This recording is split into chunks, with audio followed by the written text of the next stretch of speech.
வணக்கம்.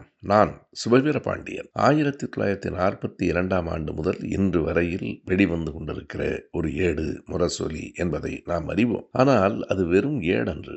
அதை கொண்டு வருவதற்கு தலைவர் கலைஞர் அவர்கள் எத்தனை போராட்டங்களை சந்தித்திருக்கிறார் என்பதை பார்த்தால் அதுவே ஒரு வரலாறு என்று தோன்றும். 42 ஆகஸ்ட் 10 முதல் முரசொலி வெளிவந்தது என்றாலும் அது வெறும் துண்டறிக்கையாகத்தான் வந்தது.